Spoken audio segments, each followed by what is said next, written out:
You're good to go, Harsha. Thank you very much for this.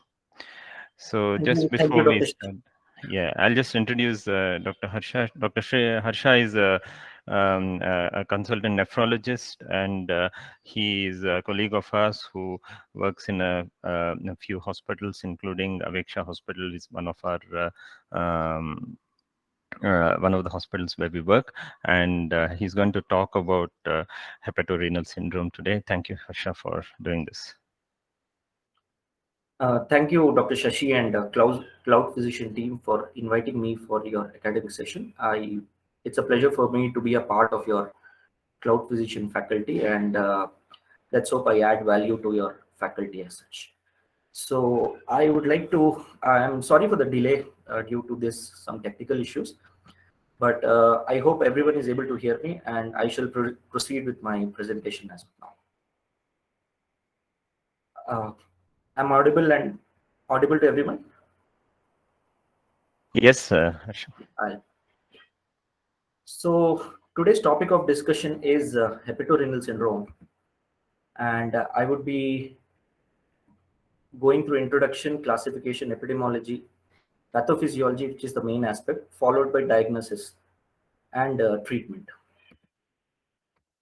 So hepatorenal syndrome, as all of you would know, that it's a type of AKI which occurs in advanced cirrhosis and liver failure patients, which is characterized by a very decreased blood flow, which is unresponsive to volume expansion. The first associations were in late 1800s, but in 1900s it was revealed that it's actually a functional failure rather than a structural issue. How do we know it is a functional issue? Because the kidneys in hepatorenal syndrome patients have a normal histology, and there's absolutely no proteinuria which is associated. So though presence of a very small amount of proteinuria does not rule out hepatorenal syndrome, but it's very unlikely for a HRS patient to have a massive proteinuria or moderate proteinuria. Also, the functional nature of HRS was demonstrated clinically when the kidneys from HRS patients were transplanted into a patient of CKD who required transplant, and there was a dramatic improvement in kidney function, and vice versa, where there was a liver transplant done in a liver failure patient and there was absolute complete improvement or near total recovery of renal function. So further research has been done, and which has established that renal vasoconstriction is the mainstay of pathophysiology in hepatorenal syndrome. So this is a slide which shows, which is a renal angiogram of on the left side. There is a panel where it is done, angiogram is done in a HRS patient, where you can see dilatations and very, very decreased blood flow to the peripheries of the kidney.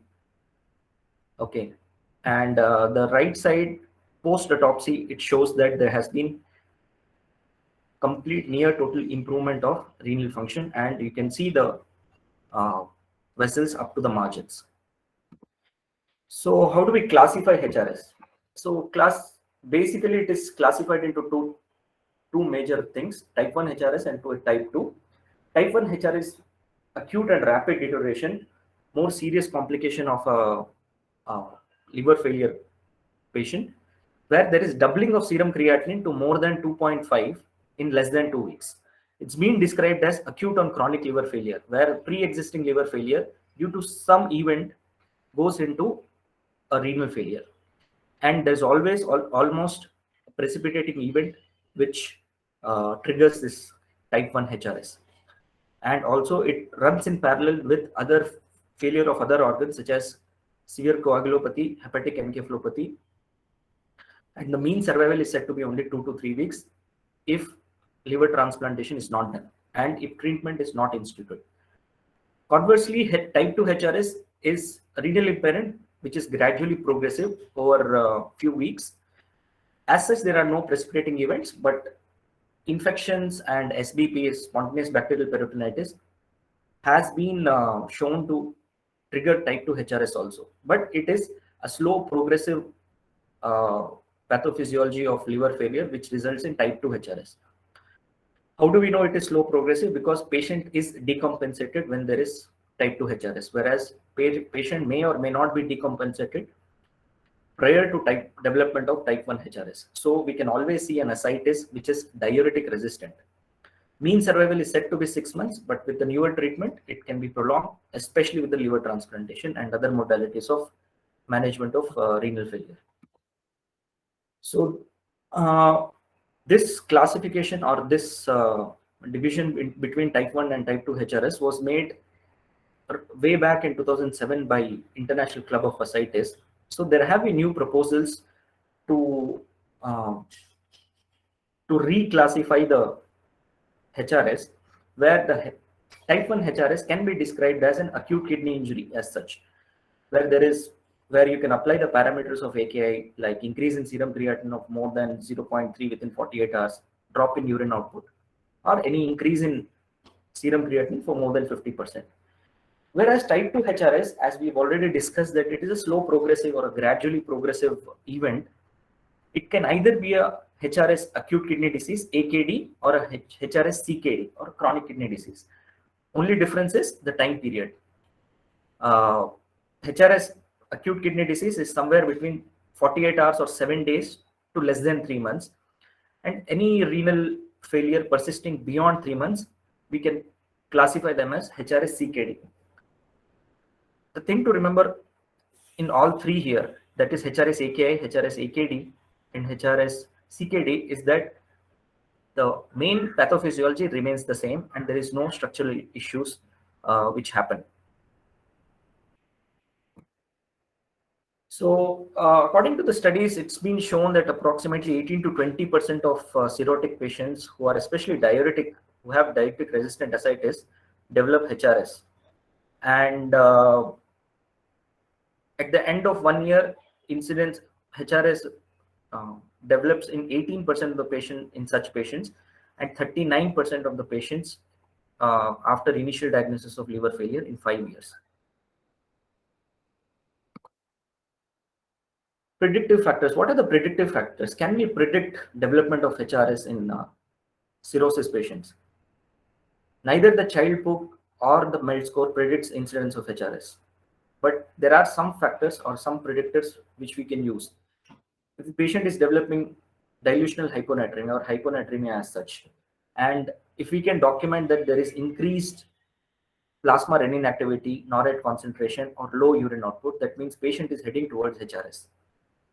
Imaging studies like Doppler scan can show increased resistive indexes. Remember, which we had seen a renal angiogram picture where there was a severe vasoconstriction of peripheral renal vessels. So when we do Doppler in that particular kidney, we will see that resistive index are more than 0.7.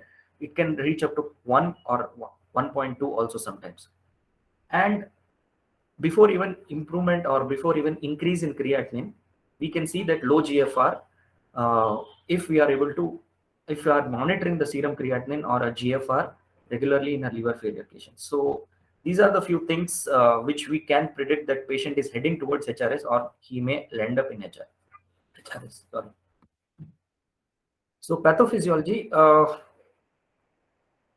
there have been many theories associated with development of HRS. Main and initial theory remains peripheral vasodilatation theory, and recently there is always there has been some studies which show that there is systemic inflammation secondary to bacterial translocation. This either acts alone or it's act in unison with the peripheral vasodilatation, remains to be seen. But at the moment, what we know is both act together, and systemic inflammation secondary to bacterial translocation from the gut may precipitate or worsen the pre-existing HRS. So splanchnic vasodilatation. What happens in peripheral artery dilatation? There is splanchnic vasodilatation. All the gut, because of portal hypertension, there is vasodilatation of the splanchnic vessels, which is mediated by nitric oxide, carbon monoxide, glucagon, and other vasodilatory peptides.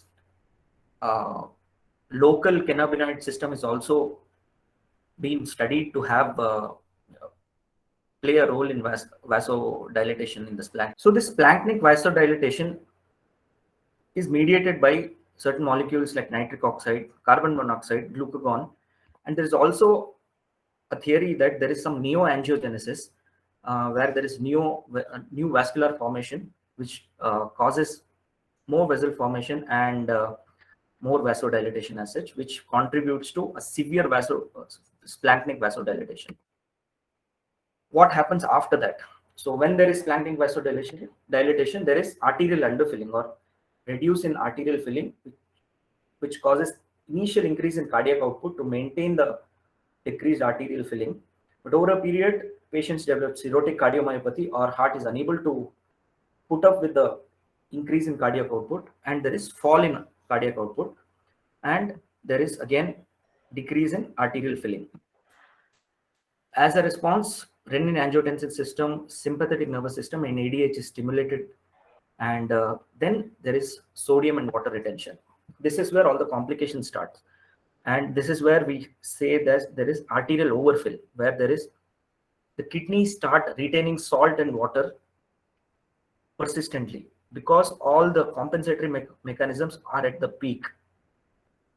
There is preferential water retention rather than sodium, which will reflect to us as hyponatremia and transudative ascites or a high sag ascites. There is associated vasoconstriction in other parts of the body, namely the cerebral and the peripheral vascular beds. So it's the same thing. How do kidneys respond to this? Yeah, kidneys initially respond by retaining sodium and water through mineralocorticoid and renin-angiotensin system. But renal blood flow is maintained initially through prostaglandins, prostaglandin E2, prostacyclin, and kallikrein. But ultimately, this gives way, and when the renal vasodilators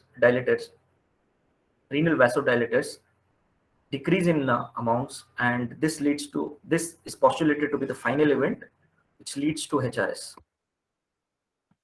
So coming to systemic inflammation theory, so this peripheral vasodilatation theory doesn't explain all the events which occur. It doesn't explain why giving gut antibiotics or inhibiting gut microflora causes some reversal or improvement in HRS. So stemming from that, it has been proposed that there is altered intestinal permeability, and there is a massive translocation of bacteria, their endotoxins, and pathogen-associated molecular markers into the systemic circulation, which increase the pro-inflammatory cytokines and either precipitate or worsen the existing HRS. So it's almost like a surge response in sepsis. While explaining my patients of HRS, I always tell them that it is a kind of infection with or without infection. The responses, the initial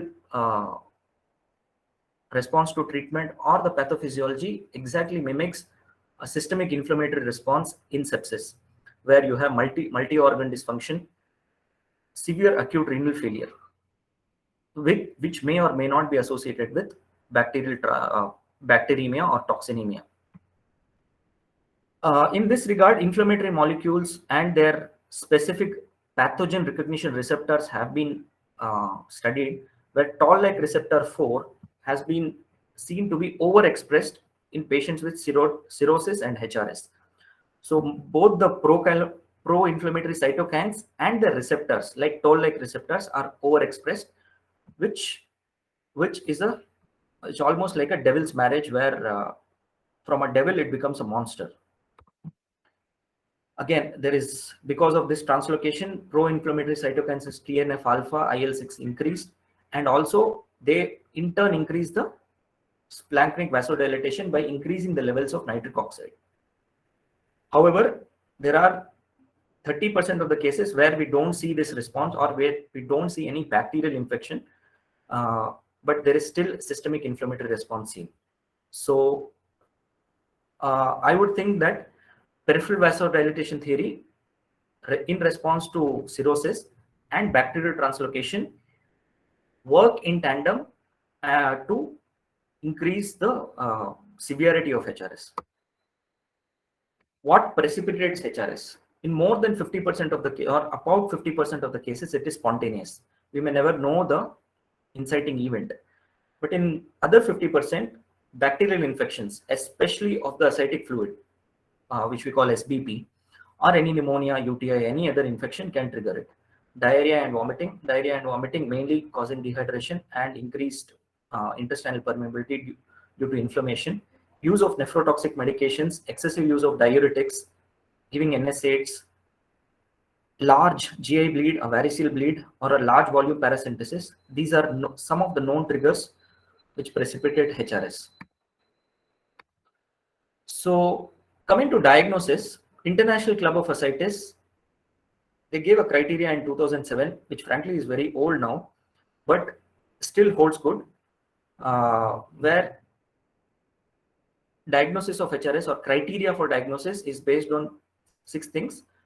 There has to be a cirrhosis with ascites, serum creatinine of more than 1.5. It's an absolute value where 1.5 is considered as a benchmark or a threshold value. And there is no improvement in serum creatinine even after treatment with albumin and when patient is off diuretics.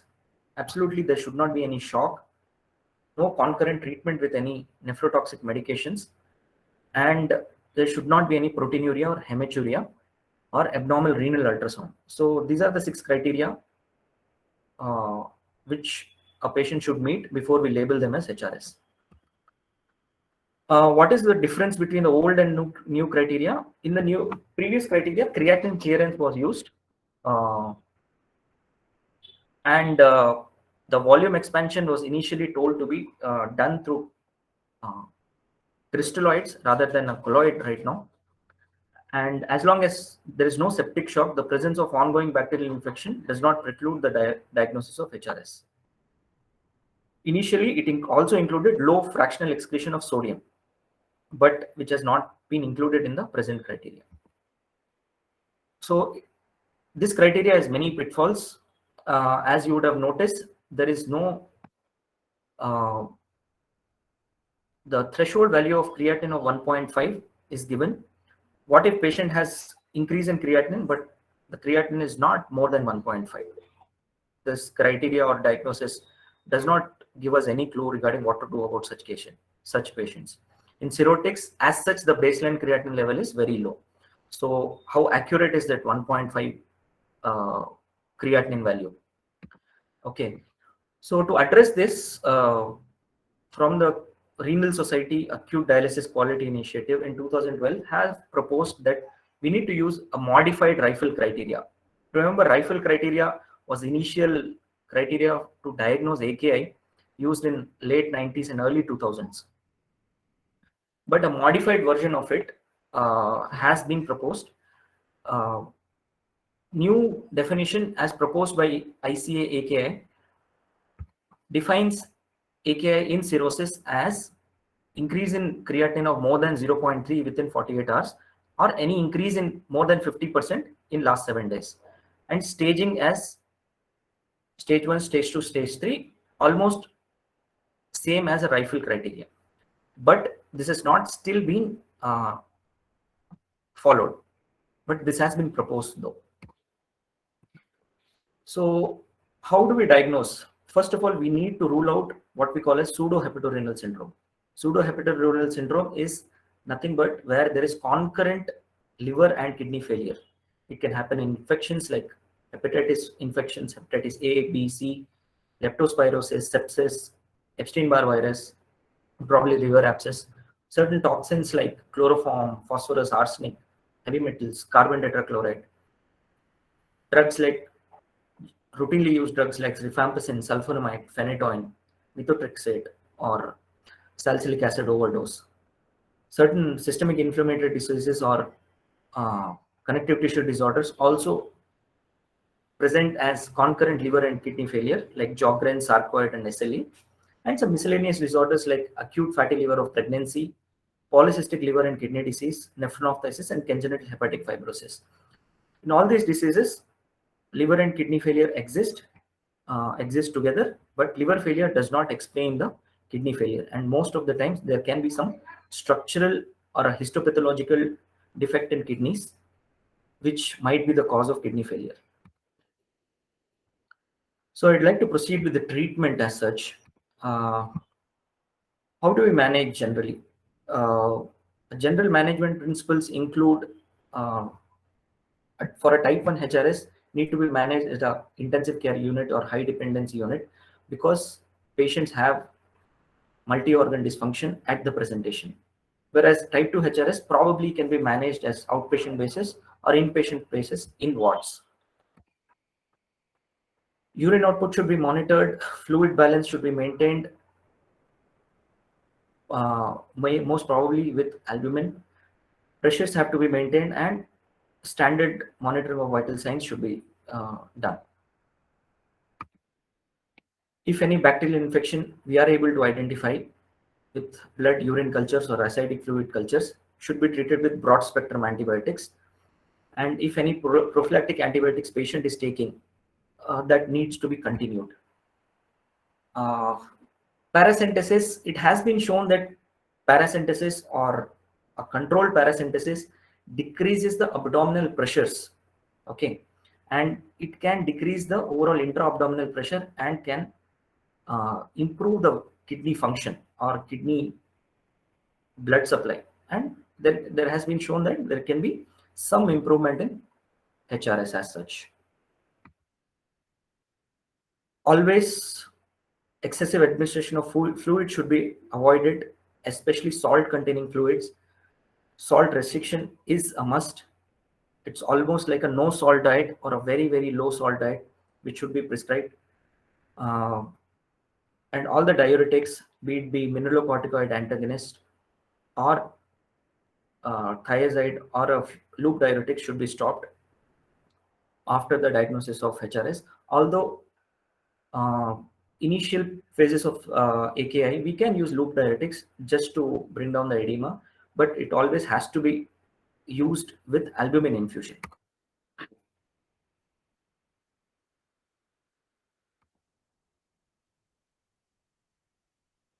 So I hope I'm audible and people are following. Yes, yes. Yeah, yeah. Thank you, thank you. So going to the pharmacological treatment, what are the options which we have? Basically, our treatment is directed towards causing decrease in splanchnic vasodilatation. So we have to use vasoconstrictors.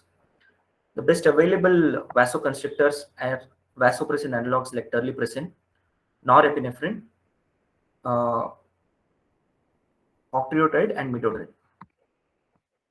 So vasopressin analogs are the first line in management of type 1 HRS. It is used as bridge for eventual treatment of HRS, which is the liver transplant. Most widely used is terlipressin. Terlipressin has been shown in various meta-analysis and several studies to have a beneficial effect, almost like a grade 8 type 1 recommendation of terlipressin. Terlipressin has prolonged half-life. We can give it in divided doses rather than continuous infusion. The main advantage of using terlipressin is it acts on V1 receptors. Okay, the V1 receptors are extremely highly distributed in splanchnic bed and are in very low number in renal bed or renal vascular system. Renal vascular system has V2 receptors. So this makes it an ideal or what we call as a selective vasoconstrictor. That's why the results are so good.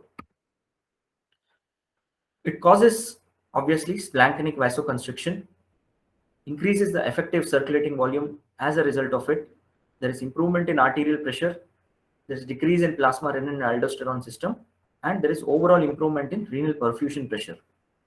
I was also surprised to know that FDA has still not approved terlipressin use in USA and many other countries, although it's used extensively in Europe and Asia. So we have to look for any other alternative if there is any affordability issues in the patients in our setup also, which often happens. Yeah. So what are the other pharmacological options which we have? We can use norepinephrine with or without albumin in doses of 0.5 to 0, 0.25 to 0.5 mg every 4 hours or as a continuous infusion.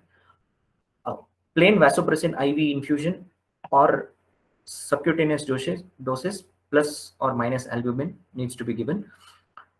And midodrine octreotide combination, though it is less effective than terlipressin and norepinephrine, can be used if we decide to manage patients on outpatient basis. The best results are shown with 14 days treatment with terlipressin and albumin. Terlipressin generally we start in doses of 1 mg every 4 to 6 hours.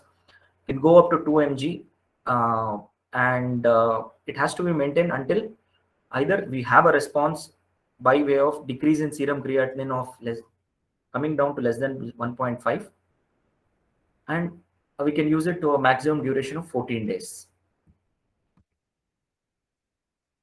Yeah.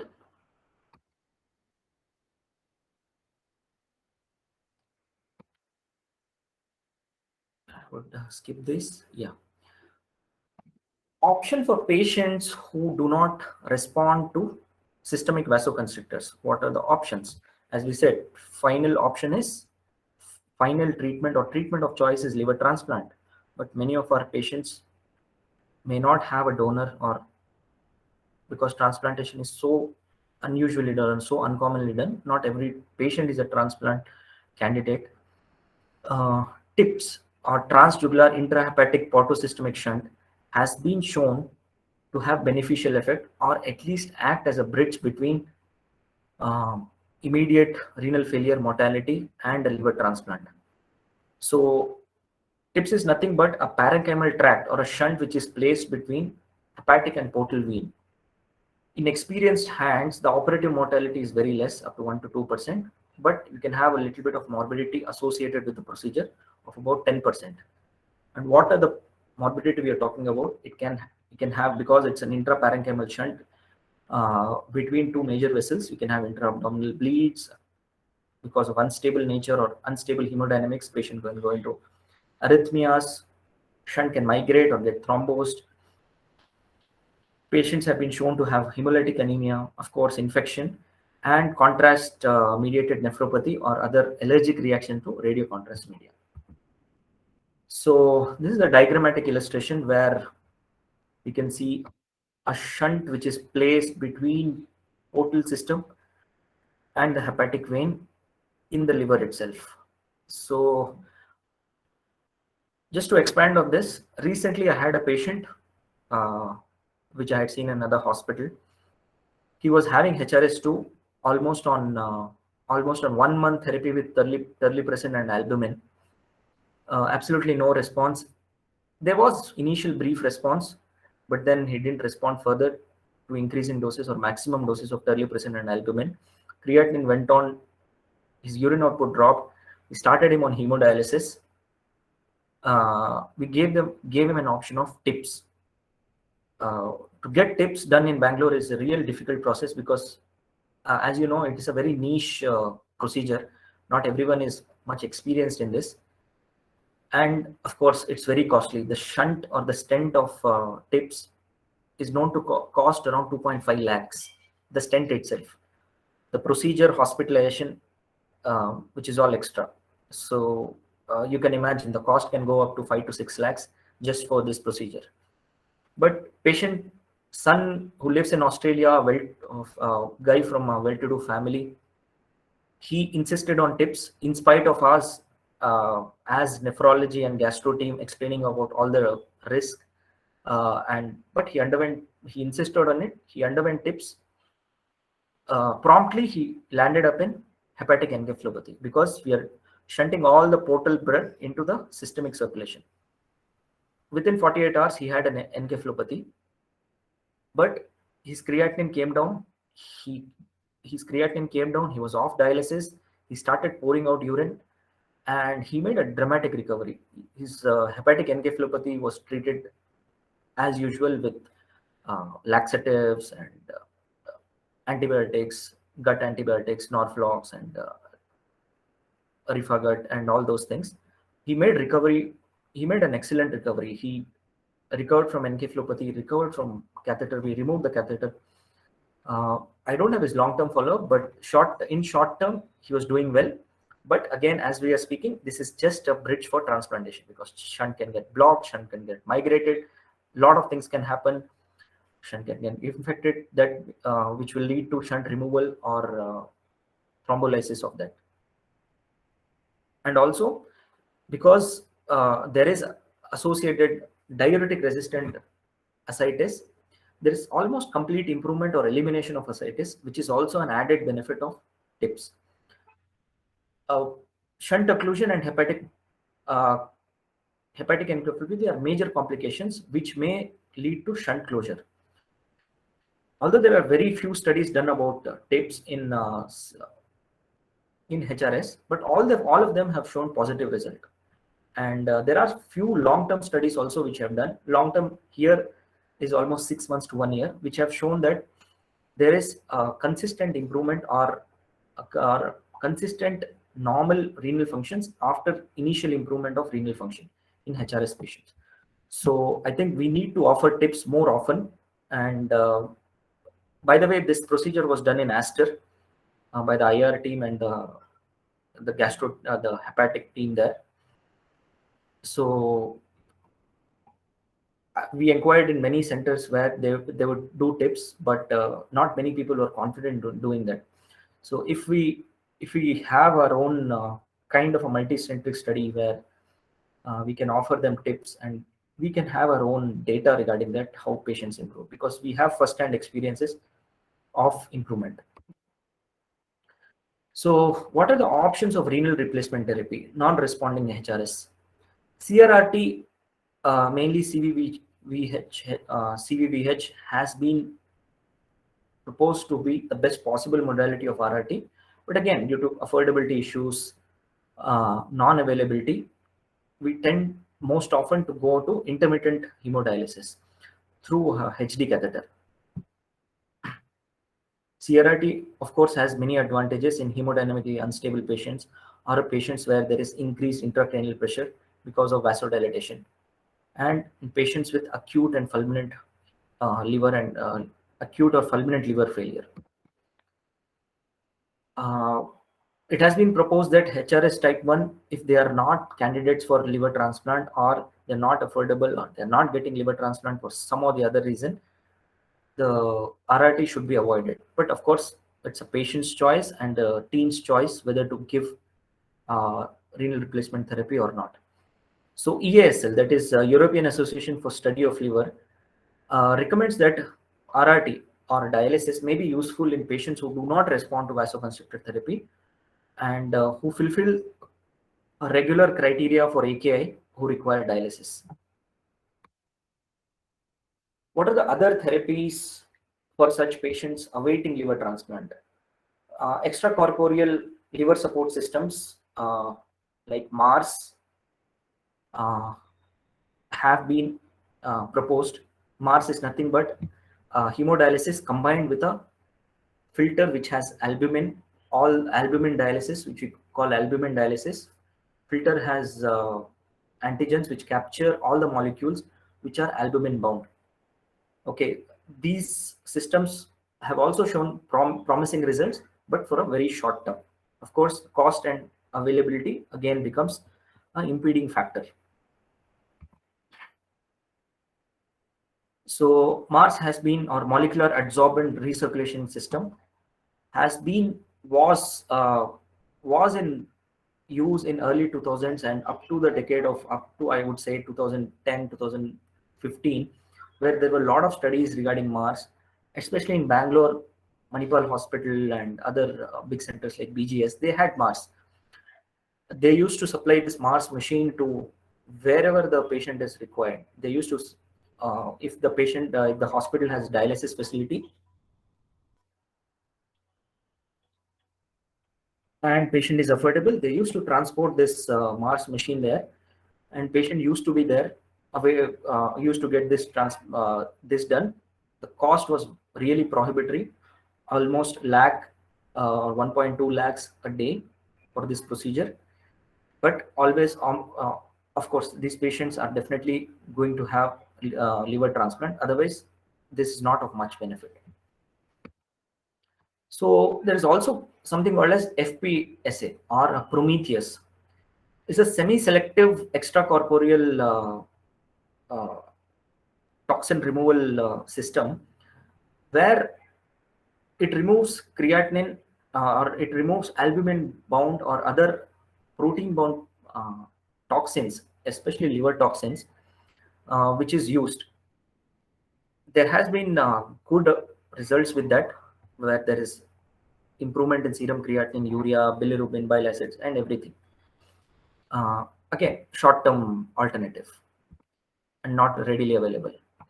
Of course, we have to consider liver transplantation as definitive treatment of HRS because only liver transplantation is going to improve the HRS as well as the existing cirrhosis.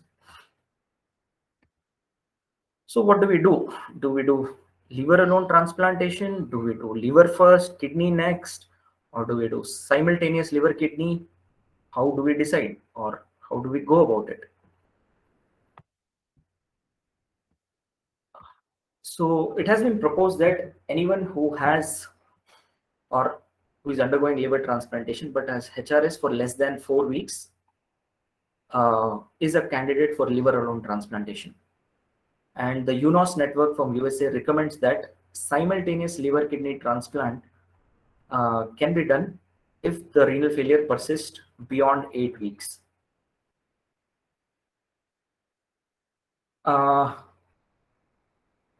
This is a surprising and or unusual fact to know that patients with HRIs on the transplant waiting list are not given preference over a regular cirrhosis or a liver failure patients.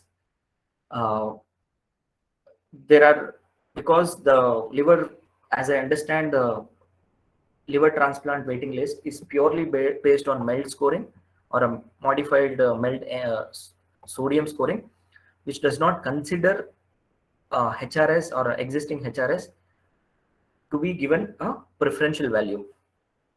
There are many suggestions from reputed hepatologists that more than 3 months, because the mortality of HRS patients is very high, they need to be given some kind of a preference in allocating the organs. So just to go about on the algorithm for management, initial treatment with vasoconstrictors, IV terlipressin or norepinephrine.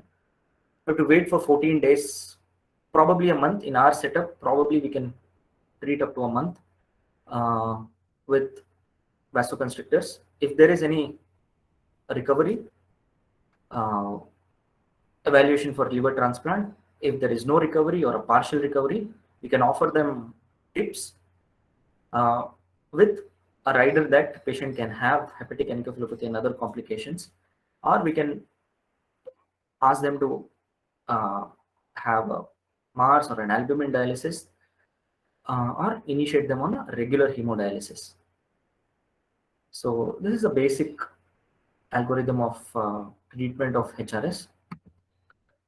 Prognosis, type 1 HRS is a very bad, has a very bad prognosis, where the 10%, there is only 10% survival at the end of 90 days, and most of the patients succumb within 2 to 3 weeks. Whereas in type 2 HRS, patients can live up to 6 months to 1 year. With treatment, we can improve the mortality, and the survival benefit can be extended in 20 to 40% of the patients in type 1 and type 2 HRS. But in general, if there is no improvement in 14 days, it denotes a very poor prognosis. So to conclude, there has been a lot of research and a lot of advances in diagnosis, classification, and treatment of HRS.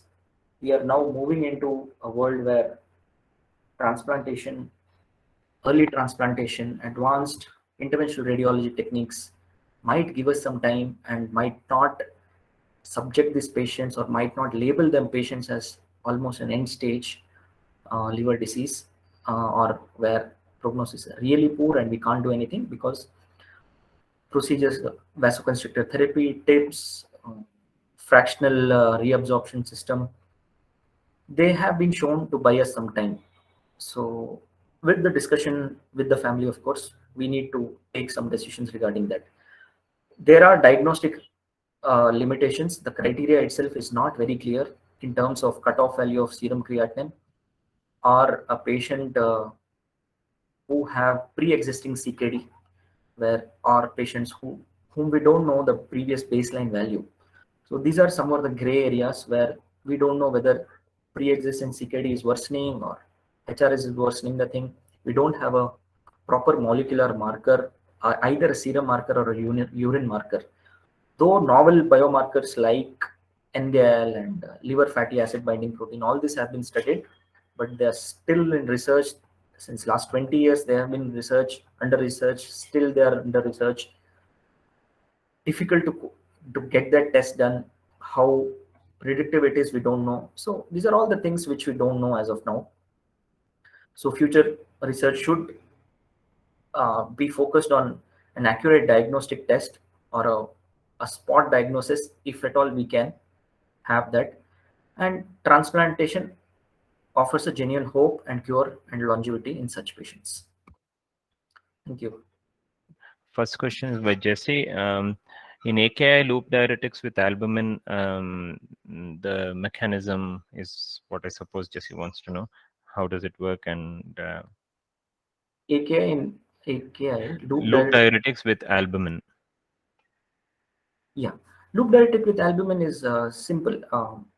Albumin will increase the blood volume or the effective arterial volume, and it will pull in the water from the third space, mainly from the subcutaneous tissue and the peritoneum, which will help in excretion. The loop diuretics will cause diuresis through the kidney. So that's how it works. So with just to continue with that, with regard to evidence, is there a great amount of evidence that it will make a outcome benefit, or the outcome for the patient in intensive care? There's not much of evidence which actually suggests. It's extremely theoretical, and we do use it, but loop diuretic with albumin? That's correct. Yeah, see, loop diuretic with albumin is not a treatment for HRS. Please don't confuse. It's not a treatment for HRS. It is a treatment for compensated compensated ascites or a refractory ascites. Okay, so as such, the criteria of HRS itself says that patient needs to be off diuretics for 2 days, more than 48 hours.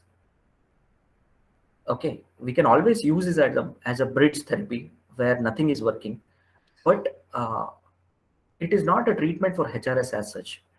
We are trying to prevent patient going into HRS by decreasing the albumin, by increasing the effective arterial volume, increasing the renal perfusion. So that's how it works. But diuretics can precipitate HRS. It's a very well-known fact that diuretics can precipitate HRS. If we are diagnosing patient as HRS, we have to go with vasoconstrictor therapy. There is no two ways about it. So that's why maybe mortality is more, because if people are treating loop diuretics with albumin as a treatment of HRS, it's not going to work. In fact, it's going to worsen. Yeah, thank you for that. There's one question from Ashika, and then we'll go to Rajesh, if that's okay. Yeah. So Ashika says, tele-medicine acts good, but with the presence of infection or ascites, there might be a chance of formation of cellulitis, which leads to amputation in the later stage. Yet most medications have some adverse effects, but with the replacement of Tele with midodrine and octreotide, will this help? This is my thought. Yeah. Can you give me a little clarification? Yeah, Tele-medicine, there are many meta-analysis, not even studies, I would say. There are meta-analysis which suggest that Tele-medicine with albumin improves survival in HRS patients, prolonged survival in HRS patients. In HRS type 2, there is almost a complete reversibility of the renal failure which occurs. Why terlipressin acts better? Because it acts on V1 receptors. Peripheral vascular beds, renal beds have V2 receptors. In theory, Of course, the renal beds or peripheral vascular beds, it's not that they do not contain V1 receptors as such. Terlipressin can cause, in theory, the thought that it might cause ischemia and infection is there, but it has not been shown in a definitive study as such. Even with other options like norepinephrine, high dose norepinephrine, midodrine, you can have this problem. Midodrine octreotide has very poor results. The studies have shown very poor comparative results. I'm comparing with terlipressin here. Midodrine octreotide has not shown that good results. If we have to treat, we can treat with terlipressin even on outpatient basis. The doubt is valid. I agree with that. But in practical, at least I have not seen any patients who have amputations, infections, and cellulitis. I've seen abdominal ischemic episodes where there can be mesenteric ischemia or reversible mesenteric ischemias which can happen.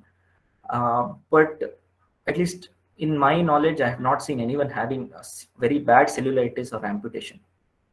And terlipressin is much better than midodrine and octreotide.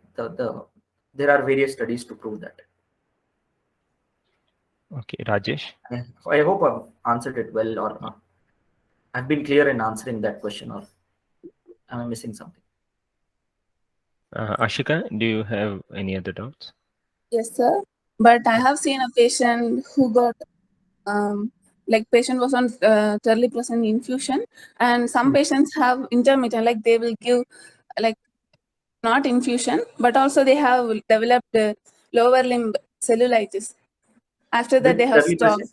Yeah, with terlipressin, and we have to check for hypertension and loose stools as well. Now, for the patients who we, like while administering terlipressin, we have to see these three things which are main. No, because see, cellulitis, infection, cirrhosis patients are prone for infection. Patient would have a lot of pedal edema because of low albumins and all. Didn't you think that that is the reason for infection? Because there is no direct correlation between terlipressin and pathophysiologically or pharmacologically, which can say that terlipressin can cause cellulitis as such. So, of course, if you treat, because the cutoff for terlipressin treatment, which is recommended, is 14 days. Though definitely we do use it for longer time. Higher dose of terlipressin in a non-responding patients, probably we can see such complications. Okay, sir. So if I just think aloud, I mean, in one of your slides, you did mention that terlipressin is given as a subcutaneous doses as well. So even if there is extravasation from a peripheral line, it must get absorbed, and will it cause so much peripheral vasoconstriction to cause cellulitis? It is a selective V1 receptor antagonist. Yeah. It is going to go in splanchnic vessels. Yeah. Because it only acts on V1. It's not a vasopressin, what we call as a blanket vasopressin receptor antagonist. Yeah. So you may know that there are 4 types of receptor, V1 to V4. Yeah. And the splanchnic vessels have V1 receptors, and terlipressin acts very, very selectively on V1 receptors. Almost, I can give you an analogy of a non-selective beta blocker like a propranolol versus a metoprolol. Yeah. So, of course, a lot of things can go wrong. I've seen a patient who has come with mesenteric ischemia following terlipressin treatment. Yeah. Yeah. So, because it causes abdominal pain, I have seen that many patients do not tolerate high doses of terlipressin, especially when we give them around 8 to 10 mg per day, because severe vasoconstriction can cause mesenteric pain and abdominal pain, which is a kind of, we have to cut back on terlipressin or reduce the dose. Sure. Rajesh? But I'm not aware of any studies or any literature which says that terlipressin directly causes cellulitis or amputations. Okay. So Rajesh has one more. Yeah. Yeah. Hi, Harsha. This is Rajesh. Harsha, if I'm not wrong, I heard you mentioning about renal transplant as well as liver transplant in patient who is having HRS for more than 8 weeks, isn't it? Yes. Right? Yes. Yeah. So my question is like, correct me if I'm wrong. The type 2 HRS will be persistent for a long term, right? Probably it Yeah. might be more than 8 weeks. In Yeah. that scenario, do you suggest the ultimate treatment for this is renal plus liver transplant, or it's only liver transplant? Because as I know, like it's a functional abnormality than a Yes, exactly, structural. exactly. So, Dr. Rajesh, it's a very good question, a very, very valid question. Uh, I tried to search for this particular question. The literature is very varied on this. Some people want to wait for 12 weeks, some people want to wait for 16 weeks, some people want to do liver first, look for the recovery of kidney is not recovering, then go for this one, go for a kidney transplant later on. So it's still a gray area. Your doubt is very much valid, because it's a functional. This one, as I understand, you're saying that we do a liver, kidneys will recover. We do a liver Exactly. transplant, and kidneys will recover. Should It's a recover. very, it is a very valid question. But see, more than 3 months, what happens is how do we label a patient as CKD? Creatinine high or low GFR persisting for more than 3 months. Okay. Okay. Whether it is irreversible in HRS situation, that we don't know. Mm-hmm. That we don't know. Because there are studies which show that liver transplantation has recovered. Patient has been on uh, had more than 3 months of renal failure, liver transplant done, and they have recovered.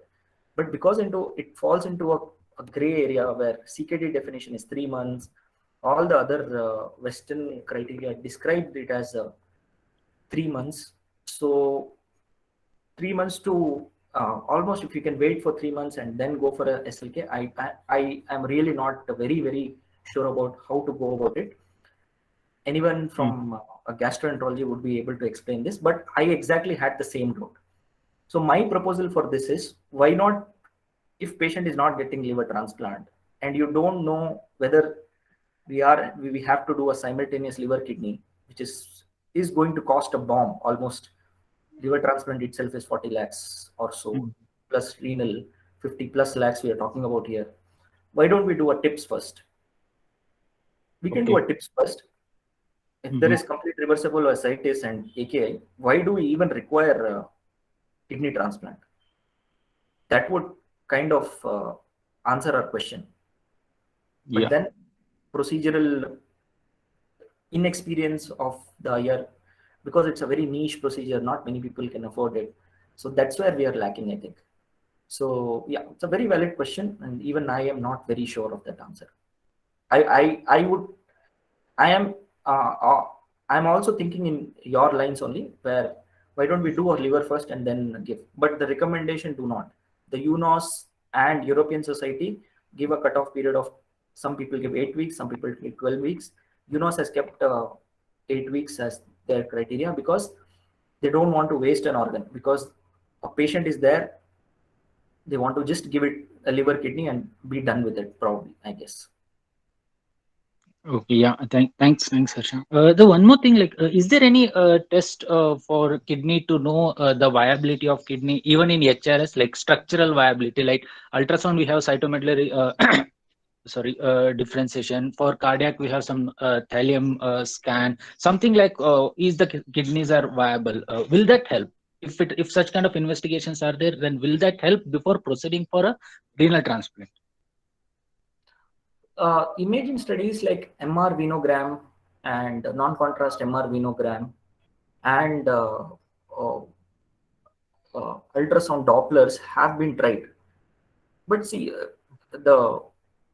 there is peripheral renal vasoconstriction. Blood is not reaching the peripheral vessels. Even Mm-hmm. if you do any kind of imaging, either a contrast or a non-contrast, it is going to show you vasoconstriction. Yeah, yeah, Whether it got is probably, I would think, it's not been mentioned here, but it's just I'm thinking like that let's say patient we've given terlipressin and albumin for, let's say, 30 days.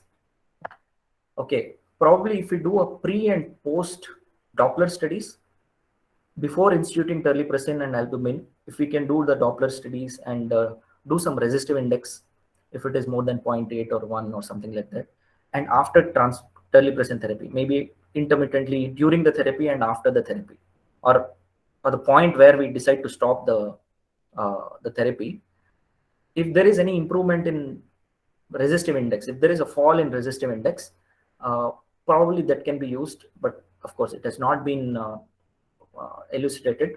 Validated. Only best thing which can tell us whether kidney is viable or not probably is a renal biopsy, a kidney biopsy.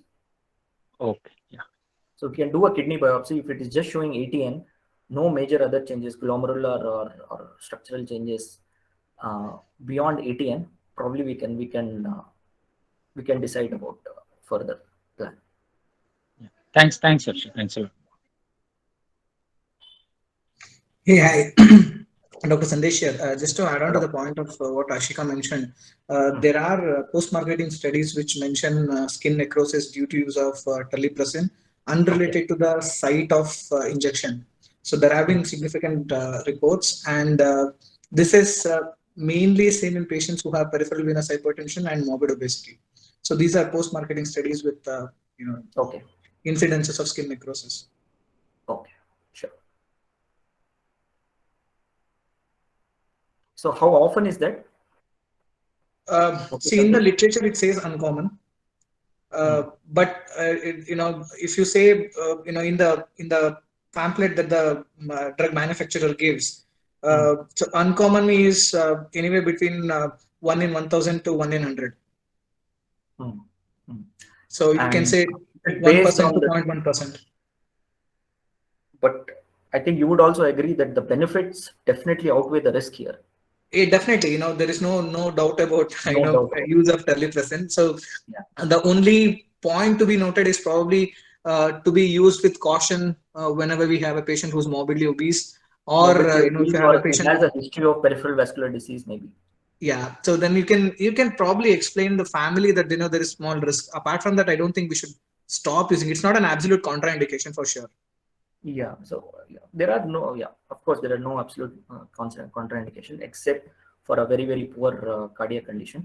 But then benefit definitely outweighs the risk here. And I've also seen terlipressin being less used in patients who are more than 65 years, mainly because of the bradycardia component that comes along with terlipressin. Whenever you give terlipressin, it can cause significant bradycardia and some arrhythmias as well. So in such patient groups, you prefer to go with octreotide rather than being terlipressin. Do you have any take on that? Yeah, that is a valid point. Where there is bradycardia and arrhythmias, we can go for midodrine and octreotide. Octreotide seems to be safer because it's not a traditional vasoconstrictor. It's a somatostatin analog. Yeah, I have not come across any patients as such who have shifted from terlipressin to octreotide for the reason of arrhythmia. Of course, it's a valid adverse event, a noted or documented adverse event. Octreotide, we have to always keep in mind that it is not as effective as terlipressin. Thank you, Dr. Yeah, thank you. Yeah, so, just the last. I can see a few more questions. Should I answer that? Should I go ahead and answer that? Dr. Anisha asked that is norepinephrine as efficacious as terlipressin in HRS? No, Dr. Anisha, norepinephrine is not as effective as terlipressin. Literature and meta-analysis says that terlipressin is much more effective, though it doesn't preclude the use of norepinephrine, because as I said, FDA doesn't approve terlipressin for the use of terlipressin use in USA. So hepatologists and nephrologists use norepinephrine there. But in studies, terlipressin has shown much more benefit than norepinephrine. Another question from Dr. Rakesh. As yours or medical opinion that HRS is a disease where poor prognosis, there is no any curative treatment available till now, then what is the solution? And we increasing cost of treatment with emotional distress of patient's family. Already they are suffering from economically and emotionally.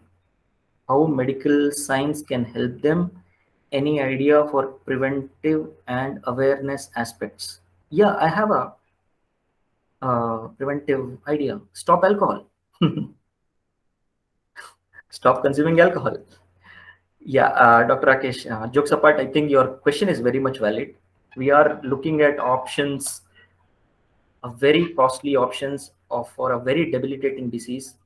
And questions and discussions with the family in this regard are very, very detailed and very difficult to have. We are increasing the cost. Whatever we do, we give vasopressin therapy or terlipressin therapy in ICU. We are keeping patient in ICUs, prolonging his probably his eventual death. These are all very, very difficult questions to answer, and I think what we can do to avoid this is individualization, kind of a multidisciplinary team approach where we are not operating singly as a doctors. Probably we need to have a more rounded discussion regarding what is best for the patients and then take decision about that. So better prevention of we have to prevent HRS from happening rather than treating it, because we know the prognosis is poor for HRS. So judicial use of this one. And in our setting, I think I've missed that point, saying that many patients land up in HRS or this acute on chronic liver failure site situations because they resort to herbal medications and unknown medicines. We are missing that point. Okay. They resort because we tell end stage liver failure and something, they go take herbal medicines and promptly get back to us with decompensated liver failure, which will lead us to HRS. So I think general awareness of the patient and of the community regarding not to use over-the-counter medications and not to go for herbal unproven forms of therapy is the way forward. And of course, a multidisciplinary team approach and individual patient and family counseling, I think, is the way forward, where we can give appropriate treatment at an affordable price, or whatever the price, how much ever we can reduce.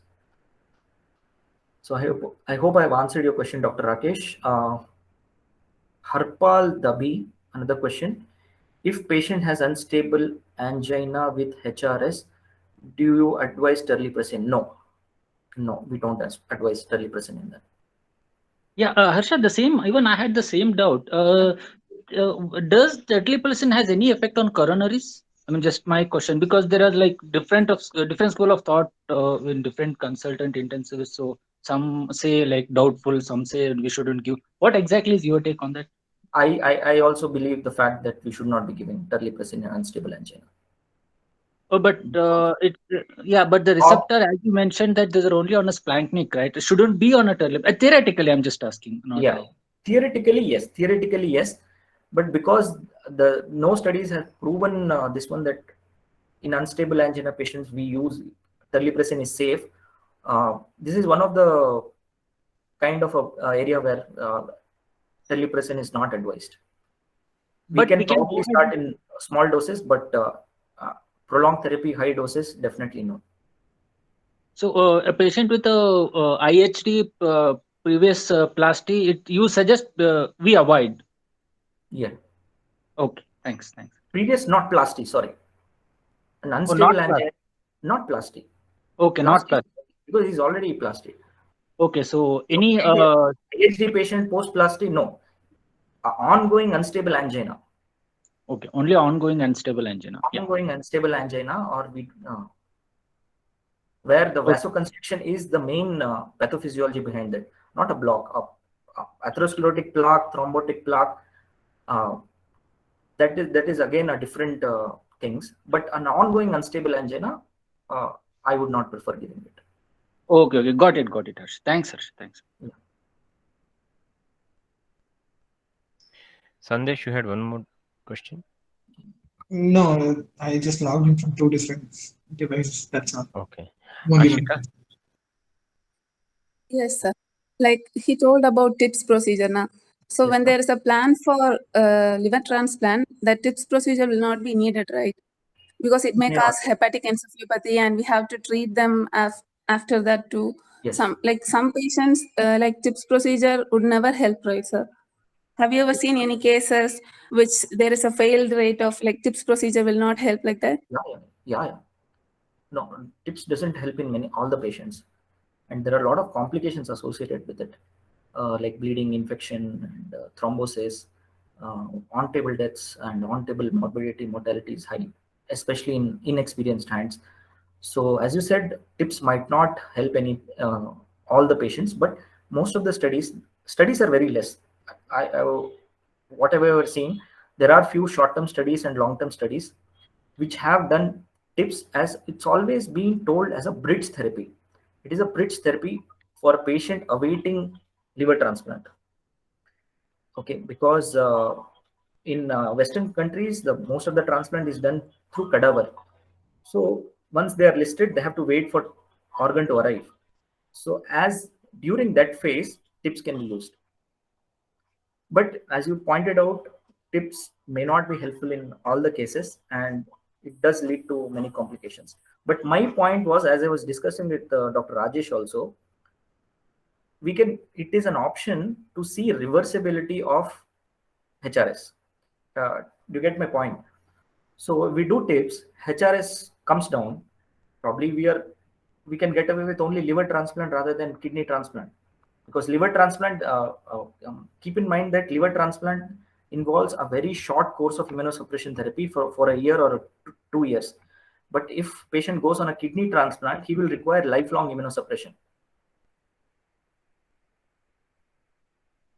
In that way, probably TIPS might help. There are no studies as such, but it's just my thought. Great. Thank you, Ashika. Yes, sir. Thank you for everyone. Please, Yes, Shreya, sir. Uh, Good morning, Dr. Harsha. This is Shobha Thank here. I'm Yes, dietitian at please, sir. Cloudphysician. Please My tell. research topic belongs to this prevention of progression of cirrhosis to hepatorenal syndrome. Oh, So okay. I was just listening to everything. Thanks for this, because this gives me quite a lot of updation also, and a little bit of revision I went. Yeah. So one thing I would like to know, because once the patient lands up, either type 1 you can prevent within, like where I'm doing a little bit of nutrition intervention for this patient. It's not aggressive, but over a period of 4 months to prevent progressions. Like I'm targeting albumin, the exact cause of renal renal issues also, apart from the liver issues.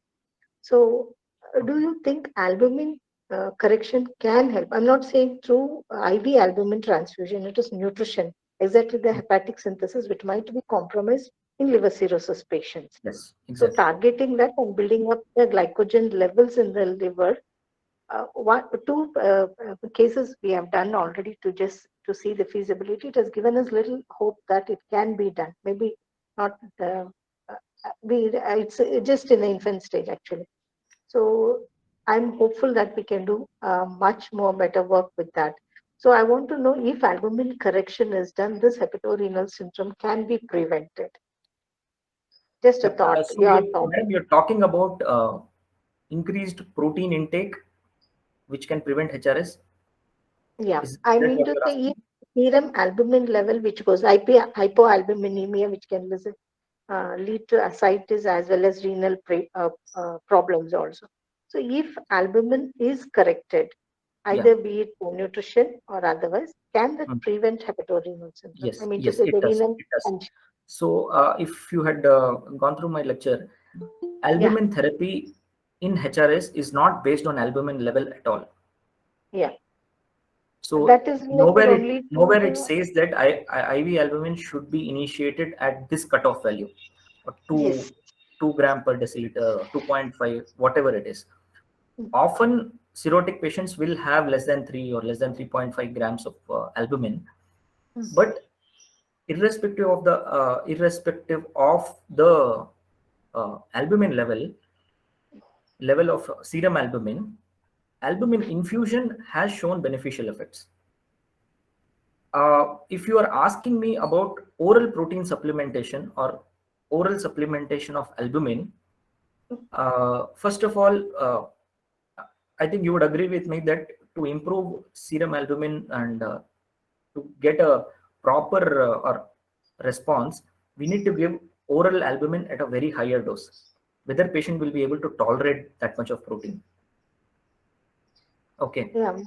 Whether The study, your cirrhotic patients can take so much of protein, can they consume so much of oral protein? yes, actually, it's a little different study where we are doing. We are looking into many components of the study, including the branching amino acids, which can improve the synthesis of albumin. The composition is totally different, and the Okay. percentage we are giving based on the total calorie. First, we are going to stabilize the patient with regarding to the resting metabolic rate. Then we are going to improve on the albumin. Okay, it's a little bit long process of 4 months of intervention. What we are doing. And a So your follow-up of intervention 6 is months. based on not giving albumin, but a kind of a concoction of amino acids. Necessarily improving the patient. My intervention is completely improving the nutrition status of the patient. Right. When the patient is before type 1 HRS, means if the GFR is getting low and the creatinine is slightly elevating. So the first stage of, I mean to say the child plague and the mild less than 19, we're going to target them to get to a nutrition intervention where we're going to monitor them closely with the liver physiology also. We're Right. going to do liver physiology, fibroscan, we are going to do elastoplasty of the liver and cross-check whether it is improving so that we don't complicate the patient if it is not, the patient is not tolerating. So looking into that and improving the albumin, if the albumin, serum albumin improves with the synthetic process of the liver getting better. So can renal conditions be improved or prevented? I mean to say the hepatorenal syndrome can be prevented if albumin improves. Yes, yes, it can be prevented. Once HRS sets in, we have to give albumin or any protein in conjunction with vasoconstrictors. Albumin alone or whatever the protein or amino acid things which are giving to improve the protein is not going to help once HRS sets in, madam. Yes, to prevent HRS, we can give this. I think we can do that. We can prevent it, but not treat Because it. few studies have yes, Studies HRS have treatment may not be helpful. Yeah, few studies have agreed on aggressive nutrition therapy with at least 30% of BCA, which can prevent ascites and decompensation. So taking those as a standard, I'm working on this area. sorry, Thank ma'am, you, I'm sir. not Thank you aware of for your that valuable. one. I am not aware of that. Sorry. It'll be an interesting thing to see what Yeah, happens. But I anyway, think thank you for your Anyway, your presentation. study is very high end and really needed, and it is going to throw a lot of light on a lot of unanswered questions. I think that's a really good topic of research, actually. Thank you, sir. Thank you. Thank you. In view of time, I think we should finish the talk. That was very good, Harsha. Thank you very much for the day. Thank you, Dr. Shashi. Once again, I thank Cloudphysician team, Dr. Shashi, Dr. Rajesh, Dr. Sanu, and everyone involved for giving me this opportunity. I had the privilege of talking with you. The questions after this one were very relevant and very informative. It has made me realize that of course we have to go through, and there are a lot of unanswered questions and a lot of things which I have learned today. So I would ask Cloudphysician team to probably include me in further topics of discussion whenever required. I'm always available. And yeah, thank you so much. Thank you. Thank you. Thank you, Harsha.